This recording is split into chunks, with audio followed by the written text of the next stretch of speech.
الحمد لله الذي جعل الشمس والقمر بحسبان والنجم والشجر يسجدان وفضل زمانا على زمان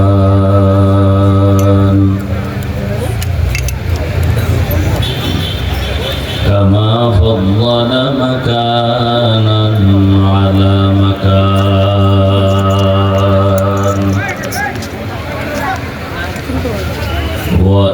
وإنسانا على إنسان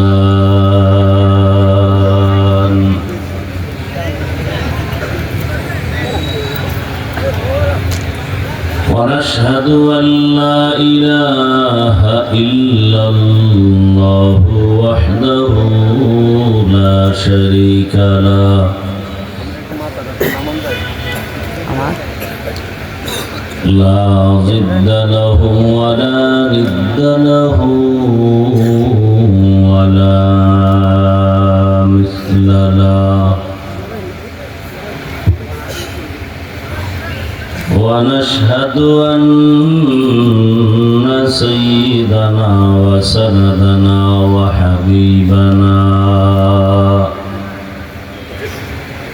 وحبيب ربنا وطبيبنا وطبيب قلوبنا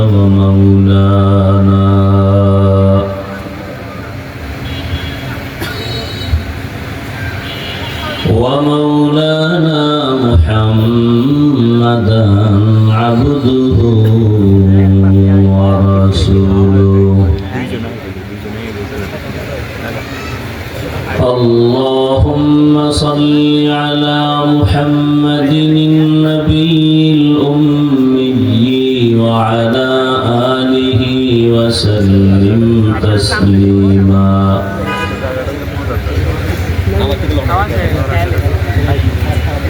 وبعد فأعوذ بالله من الشيطان الرجيم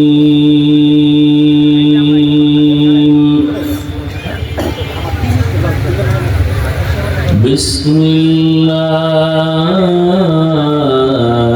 الرحمن الرحيم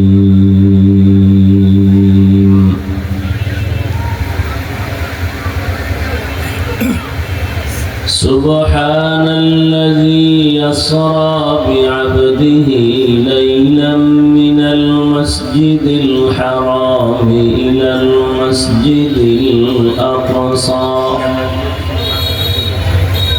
الذي باركنا حوله لنريه من آياتنا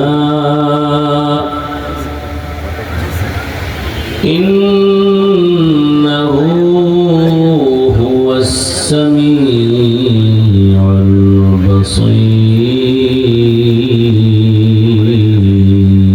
البصير وقال النبي صلى الله عليه وآله وسلم كل أمتي يدخلون الجنة إلا من أبى قيل من أبى قال من أطاعني دخل الجنة ومن عصاني فقد أبى صدق الله مولانا العظيم وصدق رسوله النبي الأمي الكريم ونحن على ذلك من الشاهدين والشاكرين والذاكرين والحمد لله رب العالمين سبحانك لا علم لنا إلا ما علمتنا إنك أنت العليم الحكيم رب اشرح لي صدري ويسر لي أمري واحلل عقدة من لساني يفقه قولي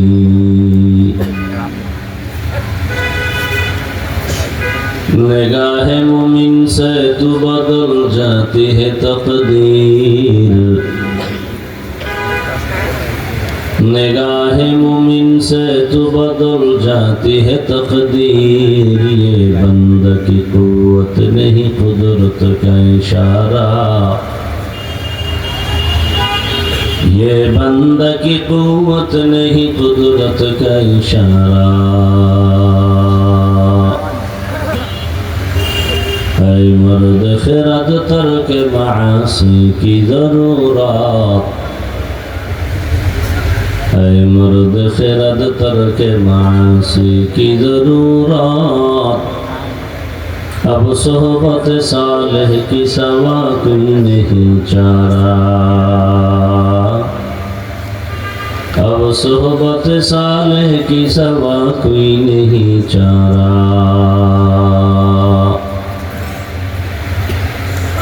मरदूद है पीछे हमें ख्वाब नहीं लेकिन मरदूद है पीछे हमें खबर नहीं लेकिन एक वक्त में हालाक जो अमाल है सारा एक वक्त में हालाक जो अमाल है सारा রাতখোলা তাফসীর মাহফিল কমিটির উদ্যোগে আয়োজিত আজকের এই তাফসীরুল কোরআন মাহফিল 20 জানুয়ারি 2026 মহতি এই মাহফিলে উপস্থিত মোহতারাম সম্মানিত সভাপতি আলহাজ মৌলানা কাউসার আহমদ হাবিবি প্রধান অতিথি জনাব মোহাম্মদ নজরুল করিম রনি সহ অন্যান্য অতিথিবৃন্দ হযরত উলামায়ে কেরাম এলাকার বিভিন্ন স্থান থেকে আগত আল্লাহ পাকের আশিকিন জাকিরিন শাকিরিন মুহিব্বিন মুরব্বিয়ান এজাম কলিজার টুকরা আমার সমবয়সী যুবক বন্ধুগণ স্নেহের ছোট ভাই পর্দার আড়ালে মা বোনেরা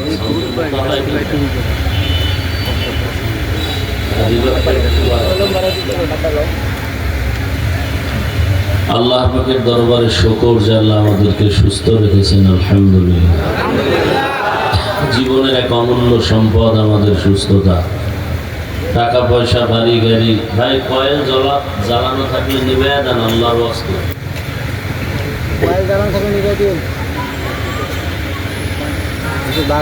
টাকা পয়সা বাড়ি গাড়ি সব আছে কিন্তু যদি অসুস্থ থাকি জীবনের কোনো দাম নাই টাকা পয়সা বাড়ি গাড়ি তেমন নাই কিন্তু আল্লাহ যদি আমাদেরকে সুস্থতার নিয়ামত দান করেন এর থেকে সুখী জীবন আর হতে পারে আল্লাহ আমাদের সুস্থতাকে দায়মান কবুল করেন এখনো যারা ঘরে বিছানায় হসপিটালে অসুস্থ আল্লাহ তাদেরকেও সুস্থতার নিয়ামত দান করেন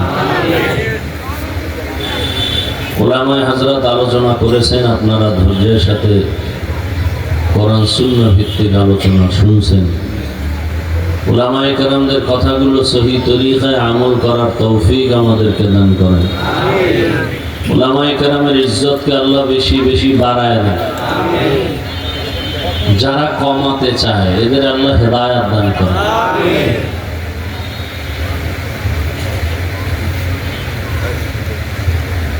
প্রত্যেকটা মুমিনের উচিত আমি কথা বলার আগে চিন্তা করতে হবে বিশেষ করে উলামায়ে কেরামের ব্যাপারে যে আমার এই কথাটার দ্বারা আলেমের মান কি কমবে না বাড়বে এটা ভেবে কথা বলা উচিত কারণ এই জমিনে আলেম নাই তো ইসলামও নাই কোরআন হাদিস আলেমের কাছে ইসলাম কোরআন হাদিসের কাছে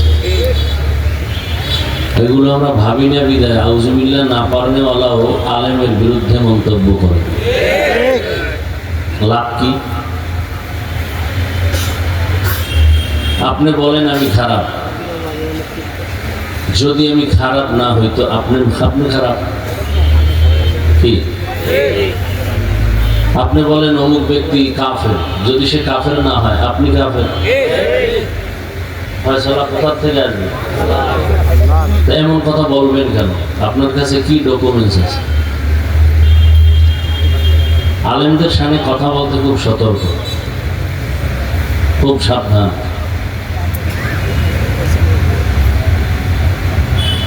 তাদের ব্যাপারে আল্লাহর ফয়সালার অপেক্ষা থাকাই ভালো।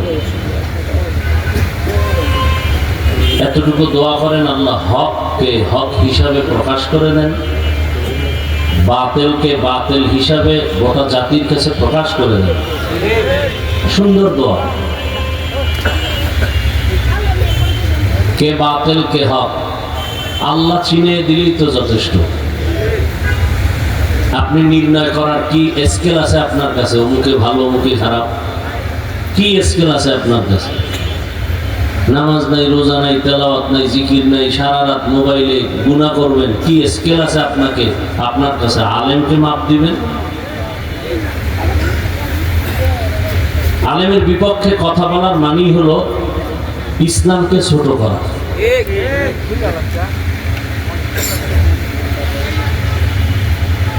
মা বাবার ভালো সন্তানরা আলেমদের বিরুদ্ধে মানুষকে বিভ্রান্ত করে না। যারা করে ওরা মা বাবার মহব্বতের দোয়ার সন্তান না, অভিশপ্ত সন্তান। আল্লাহ হেদায়েত দান করুন। এই চেয়ারে 5 জন আলেম বয়ান করে চলে যাবে, আপনারা বয়ানের মাধ্যমে কিছুটা হলেও বুঝতে পারবেন না কে কিরকম।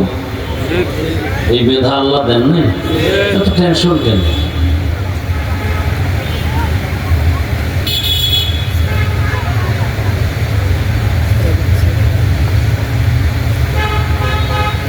বৃহত্তর বিষয়টা দেখলে ছোটখাটো বিষয়টা এড়ায় যাওয়া উচিত।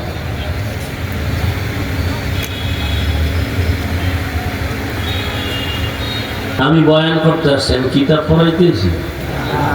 এখন যদি বলে উনি কিতাব পড়াইতে পারে, খানসা ফাঁসাই দিয়ে একটা দেওয়া উচিত না?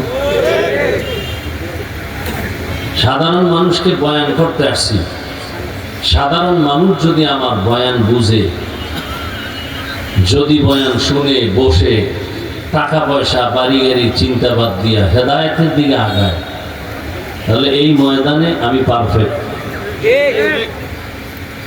মাদ্রাসায় ঢুকাইতে গেলে জিজ্ঞাসা কিতাব পড়াইতে পারবে না। কত কিতাব পড়ানেওয়ালা এখানে আসলে কথা বলতে অক্ষম আছে না? আল্লাহ এক একজনকে এক একটা দিয়ে তো দিনের কাজ হওয়া মাকসাদ। উনি কত বড় আলেম ছোট আলেম, বড় ছোট এটার সার্টিফিকেট হবে না, এটা কলবের ইখলাস তাকওয়ার দ্বারা হবে। ইন্না আকরামাকুম ইনদাল্লাহি আতকাকুম, আল্লাহর কাছে সব থেকে বড় কে? তাকওয়াওয়ালা। তাকওয়াওয়ালা।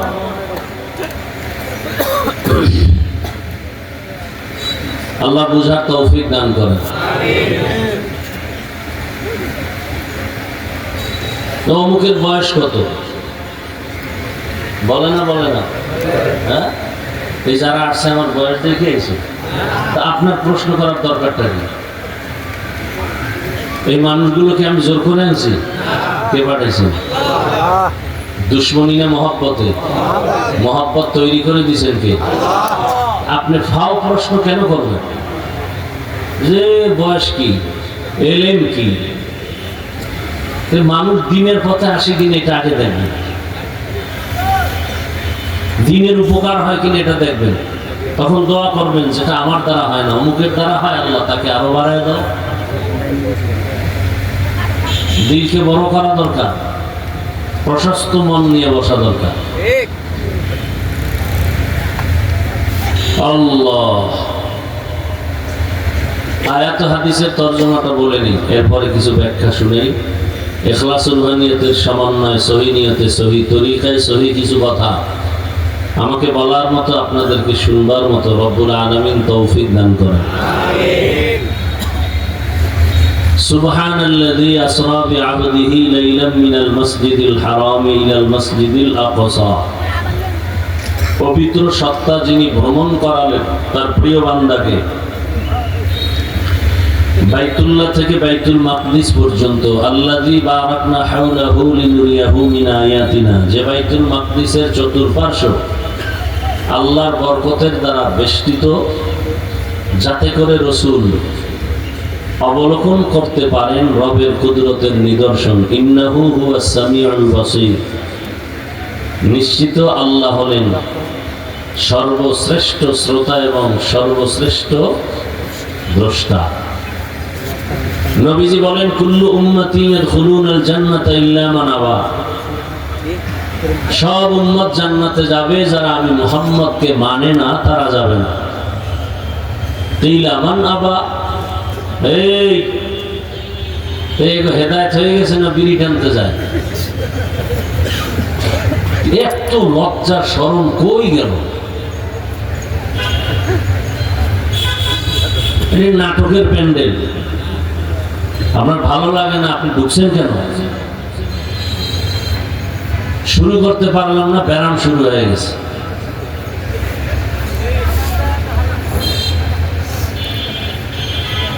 কমবক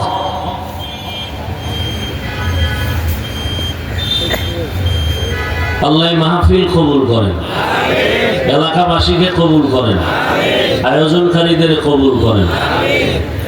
মোনাজাত দিয়ে যাওয়ার নিয়ত আছে না কপালে আগুন লাগবে? হ্যাঁ,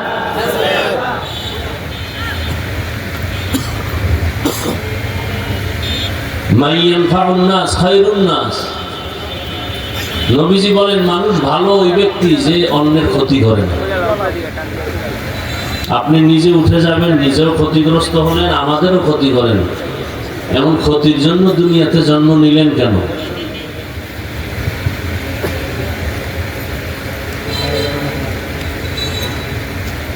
নবীজি বলেন সব উম্মত জান্নাতে যাবে, যারা আমাকে অস্বীকার করে তারা জান্নাতে। খেয়াল করবেন, সাহাবায়ে কেরাম প্রশ্ন করলেন, নবী আপনাকে অস্বীকারী তারা কারা? নবীজি ডাইরেক্ট জবাব দেওয়ার মাঝখানে মহব্বতের আওয়াজ দিয়ে বললেন, মান আতাআনি দাখালাল জান্নাহ, যে আমার অনুসরণ করবে সে জান্নাতি। ওয়ামান আসানি ফাকাদ আবা, যে আমার অনুসরণের বিরুদ্ধাচরণ করবে সে জাহান্নামী। খুব খেয়াল করেন, হাদিসের প্রতি একটু খেয়াল করেন। নবী বললেন সব উম্মত জান্নাতে যাবে, যারা আমি মুহাম্মদকে অস্বীকার করে এরা যাবে না। সাহাবায়ে কেরামের প্রশ্ন কি, ইয়া রাসূলুল্লাহ আপনাকে অস্বীকার করে তারা কারা? এবার আপনাদের থেকে জবাব নিতে হবে, খেয়াল করেন। নবীজি জবাব দিলেন, যারা আমার অনুসরণ করে তারা জান্নাতে যাবে। বিপরীত কথাটা কি আসতে পারে বলেন তো? যারা আমার অনুসরণ করে না তারা জাহান্নামে যাবে, এই তো। আবারও খেয়াল করেন, নবীজি বললেন যারা সব উম্মত জান্নাতে যাবে, যারা আমাকে অস্বীকার করে তারা যাবে না। সাহাবায়ে কেরাম বললেন মান আবা, কারা আপনাকে অস্বীকার করে? নবীজি জবাব দিলেন, যারা আমার অনুসরণ করে তারা জান্নাতে যাবে। কথা শেষ না আরো আছে? শেষের কথাটা রাসূল কি বলছেন, আর এখান থেকে একটা পয়েন্ট আমি বের করছি। নবী বললেন যারা আমার অনুসরণ করবে তারা জান্নাতে যাবে। বিপরীত একটা কথা দাঁড়ায়, যারা অনুসরণ করবে না তারা জান্নাতে যাবে না। কিন্তু নবী এই কথাটা বলেননি। বিপরীত যে কথাটা দাঁড়ায় নবী এটা বলেননি।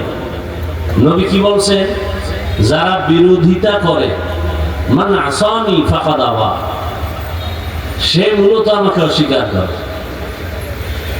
এখানে বহু আল্লাহর বান্দা বসা আছেন, টুপি নেই, দাড়ি নেই, নামাজ নেই, ভাই ইকো দিও না, নামাজ নেই, তেলাওয়াত নেই,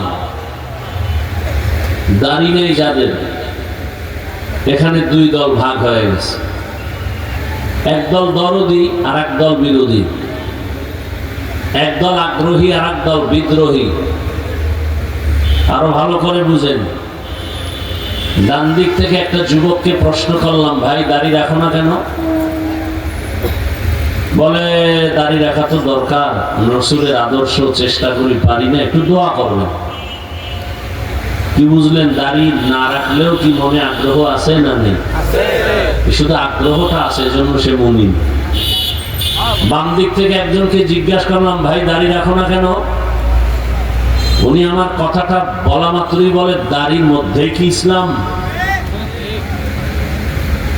কি বুঝলেন তার কথায়? অন্তরে আগ্রহ আছে, সাথে সাথে বেঈমান। তাহলে দুজন দাড়ি নাই, একজন মুমিন আর একজন বেঈমান। যে দাড়ি রাখে না সে মুমিন, যে দাড়ি পছন্দ করে না সে বেঈমান, যে পর্দা করে না সে মুমিন, যে পর্দাকে পছন্দ করে না সে বেঈমান, যে নামাজ পড়ে না আগ্রহ আছে মুমিন, যে বলে নামাজের মধ্যে কি ইসলাম সে বেঈমান, যে দাড়ি রাখে না সে মুমিন,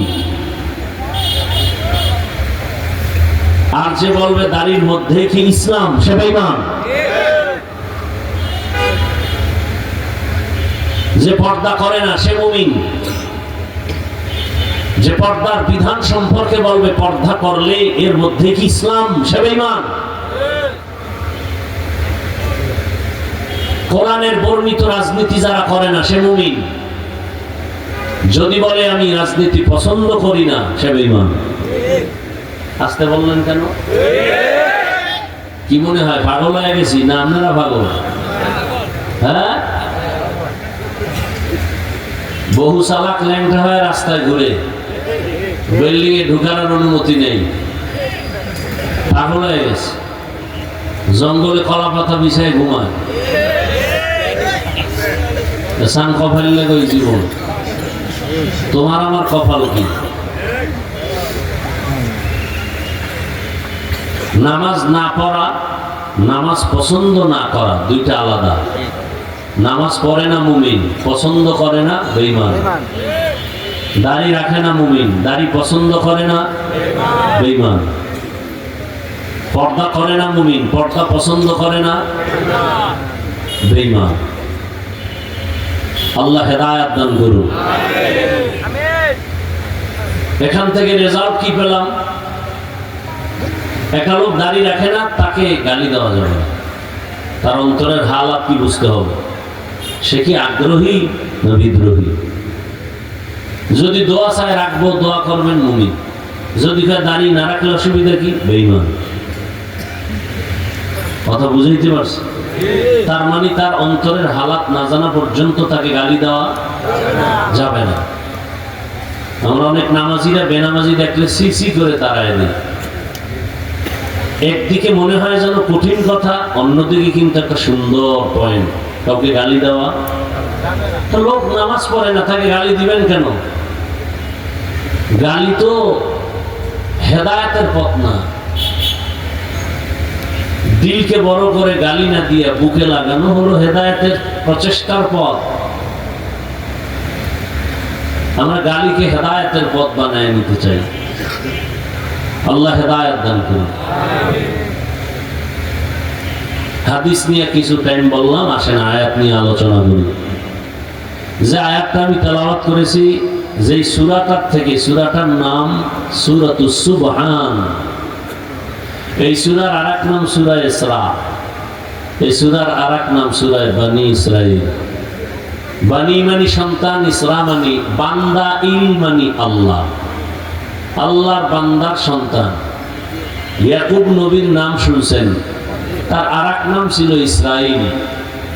এজন্য ইয়াকুব নবীর পরবর্তী বংশধর যারা, এদেরকে বনী ইসরাঈল বলা হয়। এটা বংশীয় পরিচয়, ধর্মীয় পরিচয়। বনী ইসরাঈল আর ধর্মের লাইনে দুই দলে বিভক্ত। এক দল মুসা নবীর উম্মত হওয়ার দাবিদার, আর এক দল ঈসা নবীর উম্মত হওয়ার দাবিদার। মুসা নবীর উম্মতের দাবি করেনওয়ালারা ইহুদি, খ্রিস্টান যারা ঈসা নবীর উম্মত হওয়ার দাবিদার। ফলাফল হলো মুসা নবীর উম্মত হওয়ার দাবি করার কোনো অধিকার এখন আর বাকি নেই। ঈসা নবীর উম্মত বলে দাবি করার কোনো উম্মত দাবি করার কোনো অধিকার বাকি নেই। সব মুহাম্মদী উম্মত। মুহাম্মদের উম্মত যারা না, এরা বিনা হিসাবে জাহান্নামী। আবার আসতে বল। যারা মুহাম্মদের উম্মত না এরা বিনা হিসাবে, কোনো সন্দেহ নাই, আছে? সন্দেহ করলে গুনাহ হবে। যারা মুহাম্মদের উম্মত না তারা কি বলেন? জাহান্নামী। এবার আসেন যারা মুহাম্মদের উম্মত, এই টোটাল মুহাম্মদের উম্মতের মধ্যে 72 দল জাহান্নামী, এক দল জান্নাতি। এটা নতুন শুনছেন মনে হয়। হ্যাঁ, 72 দল জাহান্নামী সব মুহাম্মদের উম্মতের মাঝে, এক দল জান্নাতি। কিলা মান হিয়া ইয়া রাসূলুল্লাহ, এক দল জান্নাতি, তাদের পরিচয় কি? নবী যদি বলেন আমাকে মানবে যারা তারাই যাবে, নবী এতটুকু বলেননি। আনা আলাইহি ওয়া আসহাবি, আমি মুহাম্মদের আদর্শ আর আমার হাতে গড়া সাহাবাদের আদর্শ যারা মেনে চলবে তারা জান্নাতি। কি পাইলাম এখান থেকে ফলাফল? যারা বলে মুহাম্মদ মানি, সাহাবা মানি না, তারা ভণ্ড। এরা 72 দল জাহান্নামীদের অন্তর্ভুক্ত। কথা বুঝতেছেন তো? যারা শুধু রাসূল মানে, মুহাম্মদ এর আদর্শ মানে, সাহাবাদেরকে মানে না, এরা কি হক না বাতিল? এরা এক দল জান্নাতি না 72 দল জাহান্নামী? ওই দলের অন্তর্ভুক্ত। আওলাদে রাসূল হুসাইন আহমদ মদনী রহমতুল্লাহ আলাইহি বাংলাদেশে আসছেন, বিশেষ করে সিলেটের জমিনে বেশি সময় কাটাতেন। দ্বিতীয়ত চট্টগ্রাম, ওখানেও সময় কাটাতেন। অনেক মানুষ দেখতে যেত আওলাদে রাসূল, রাসূলের আওলাদ। সাক্ষাতের জন্য হাত বাড়ালে দুই দলের দুই আদর্শের মানুষের সাথে আওলাদে রাসূল মদনী রহমতুল্লাহ আলাইহি হাত বাড়াইতেন না, মোলাকাত দিতেন না, সালাম নিতেন না, সালাম দিতেন না। কয় দল? দুই দল। এক দল দাড়ি যাদের নাই কেটে ফেলে এদের বলতেন তুমি রাসূলের কলিজায় আঘাত করো, তুমি আবার আমাকে সালাম দাও সুন্নতের, তুমি রাসূলের কলিজায় আঘাত দিয়েছো, তুমি দুশমনি করো, তোমার সাথে কিসের সালাম? তুমি তো রাসূলের দুশমন। দাড়িবিহীন অবস্থায় রাসূলের সামনে কিভাবে দাঁড়াবে? রাসূল তো লজ্জা পাবেন। আর দ্বিতীয় দলের সাথে তিনি হাত মিলাতেন না, যারা সাহাবায়ে কেরামের বিরুদ্ধাচরণ করে। দোনো দল রাসূলের দুশমন। আল্লাহ হেদায়েত দান করুন। আপনারা আল্লাহর হুকুম মানবেন না, এজন্য কি আমরা কোরআন হাদিসের কথা বলবো না? কথা বলেন। আপনি মানেন না, আপনি পর্দা করেন না, এজন্য কি আমি পর্দার বয়ান করব না? সত্য কথাটা বলেন না। আপনারা দাড়ি রাখবেন না, এজন্য কি আমি কোরআন হাদিসের অনুযায়ী দাড়ির ফজিলতের বয়ান করব না? আপনি মানেন না, আপনি অনুতপ্ত হন, আল্লাহর কাছে ক্ষমা চান, উল্টা মেজাজ গরম করে আরো গুনাহগার হন কেন?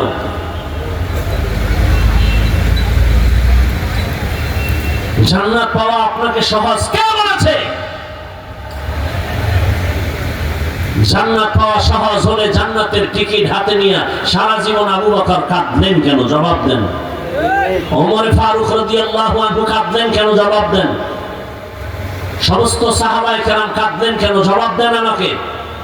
আবার একদল চোরারা কয় এত কাদা লাগে না, অথচ আল্লাহ কি বলেন? ফালিয়াযহাকু কালিলা ওয়ালিয়াবকু কাসীরা, কম হাসো বেশি কাঁদো। আল্লাহ কয় কাঁদো বেশি, আর চোরারা কয় বেশি কান্না লাগে না। কোন চোর? এরা লুসুসুদ্দিন, এরা দিন চোর, ধর্ম চোর, ইসলাম চোর, ঈমান চোর, আমল চোর। আল্লাহ হেদায়েত দান করুন। এই কথা বলা যাবে না, ইশারায় কাজ করেন, তাহলে দোয়া করে নেমে যাব ডিস্টার্ব করলে।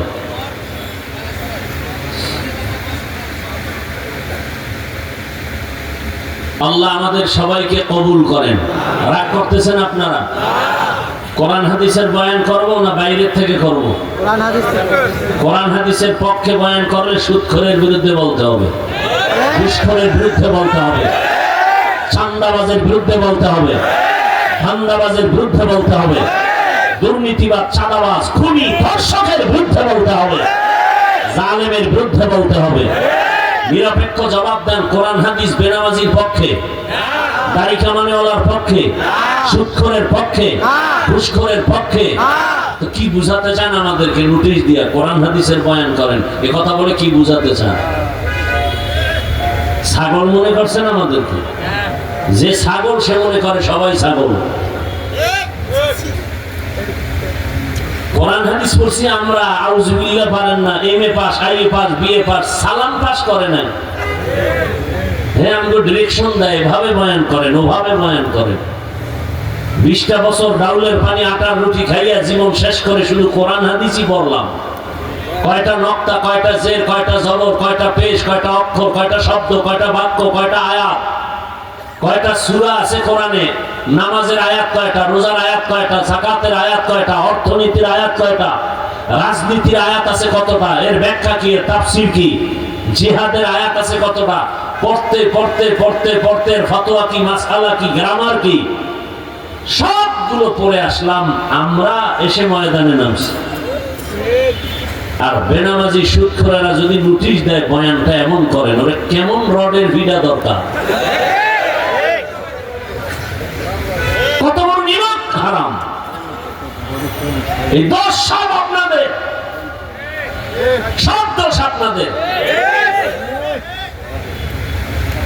যেই সোয়া শ্বশুর বাড়ির থেকে যৌতুক খায়, ওই বদমাস কোনোদিন বউয়ের সামনে কথা বলতে পারে না, বউয়ের পা চাটে। যেই জনগণ ভোটের আগের রাত্রে টাকায় বিক্রি হয়, এই জনগণ দিয়ে এই সমাজকে কোনোদিন শান্তির সমাজ গড়া যাবে না। জনগণ হারামজাদা হলে নেতারাও হারামজাদা হবে, জনগণ নামাজি হলে নেতারাও নামাজি হবে। ভোটের আগের রাত্রে যারা টাকা খায় এরা অমানুষ। কি মানুষ? মানে এরা ভিআইপি মানুষ। আল্লাহ কি করে শুনো, বাজারে গিয়ে একটা মানের মুরগি কিনবেন 800 থেকে 1000 টাকা দাম, কথা ঠিক না? ভালো মানের একটা ছাগল কিনলে কত? 20,000। একটা গরু কিনলে 1 লাখ। আর ভোটের আগের রাত্রে সোনার বাংলার আশরাফুল মখলুক বিক্রি হয় বাজার দরে 500 টাকা। কি বুঝলেন? ওর দাম ছাগলের সমানও নয়, ও ছাগলের থেকেও খারাপ, ও গরুর চেয়ে খারাপ, ও কুত্তার চেয়ে খারাপ, ও শুকরের চেয়ে খারাপ।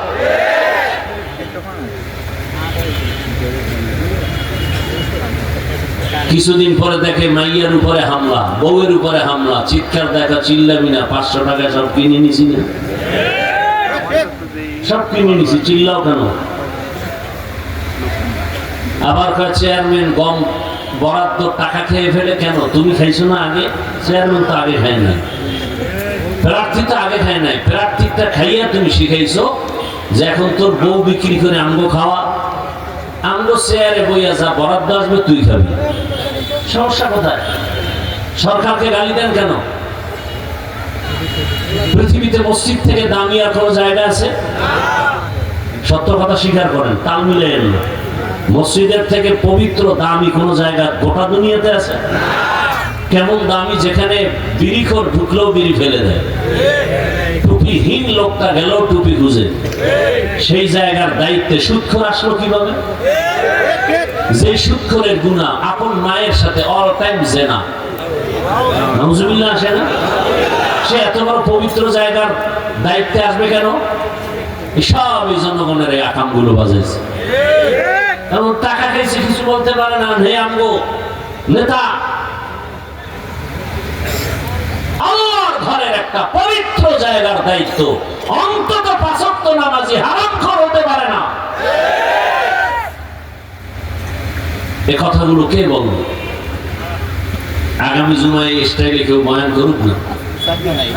গাজীপুরে খালি দেখবে গাইবি আওয়াজ, কেউ কয় 1 মাসের ছুটি, বলবে কেন? বলে শিয়ালের হাতে মুরগি।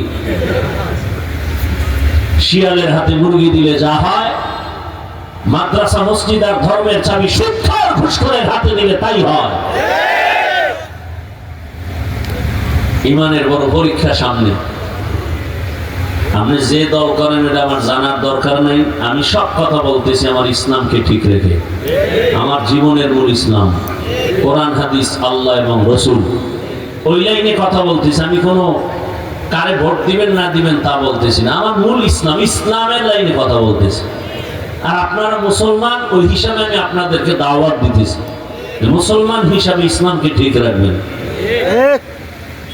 এটা আমার বলা, আমি বলতেছি, আপনি মানবেন কিনা সেটা আপনার ব্যাপার।